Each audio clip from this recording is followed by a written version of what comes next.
Alors en 30 ans, la sclérose en plaques a changé complètement de visage. Il y a une trentaine d'années, on disposait peu de traitements, on avait des difficultés à faire le diagnostic de la maladie. Aujourd'hui, on peut, lorsqu'on reçoit quelqu'un en consultation, lui laisser l'espoir qu'il puisse mener sa vie telle qu'il le souhaite, c'est-à-dire avoir des enfants s'il le souhaite, voyager s'il le souhaite, avoir une activité professionnelle intense s'il le souhaite, avoir encore des activités sportives. Donc tous ces éléments-là sont nouveaux. Et je crois que ça, c'est porteur d'un espoir très important pour les patients, pour nous aussi. Et je crois que dans l'avenir, si on doit se projeter comme ça dans les 20 prochaines années, ce qu'on peut espérer pour nos patients, c'est que les traitements soient de moins en moins contraignants. Et puis l'espoir supplémentaire, ce serait qu'on puisse récupérer les poussées qui ont laissé des séquelles. Donc parmi les espoirs, ce que je souhaite, c'est que les patients puissent, avec cette maladie, ne pas se sentir stigmatisés, être insérés dans notre société comme ils le souhaitent. Et je crois qu'on prend ce chemin-là grâce à la solidarité qui existe entre les patients eux-mêmes, mais également avec les associations et également dans l'espace du monde du travail, avec le soutien des médecins du travail. C'est un espoir et c'est un chemin vers lequel on doit se diriger. Dans les dernières décennies, des traitements visant l'aspect inflammatoire de la sclérose en plaques ont été développés qui permettent de gérer en partie la première phase de la pathologie, mais il n'existe malheureusement pas à l'heure actuelle de traitements qui permettent de limiter la progression de la sclérose en plaques. Notre espoir à court terme, c'est de réussir à mieux comprendre les mécanismes sous-jacents au processus de réparation afin de limiter la progression de la pathologie et d'avoir l'émergence rapide de traitements qui vont pouvoir favoriser chez les patients la remisation et la neuroprotection. Et l'idée sera probablement de donner ces traitements le plus tôt possible aux patients afin qu'ils ne développent pas de déficit fonctionnel permanent. Dans l'équipe, nous nous intéressons au dialogue entre les neurones et les cellules qui les entourent, les cellules gliales, parce que nous pensons que ce dialogue est essentiel dans le processus de réparation. Et notre idée, c'est donc de l'étudier pour mieux le comprendre et favoriser son occurrence de façon adéquate afin de faciliter la réparation, donc la remininisation et la neuroprotection. Et cela devrait permettre de limiter la progression de la pathologie. Un espoir fou à plus long terme est évidemment de pouvoir réparer complètement et donc de pouvoir limiter le maintien des symptômes chez les patients. Malheureusement, pour l'instant, nous sommes encore assez loin, mais il faut toujours espérer. Bonjour, je m'appelle Corinne Code. J'ai une sclérose en plaques depuis 7 ans cette année, donc qui s'est déclarée pour mes 50 ans.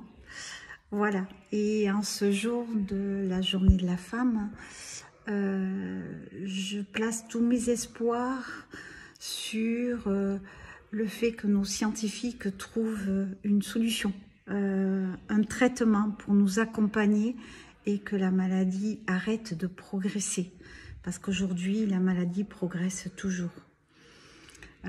Ça, c'est mon premier espoir. Mon deuxième espoir, ça serait que le regard des gens évolue.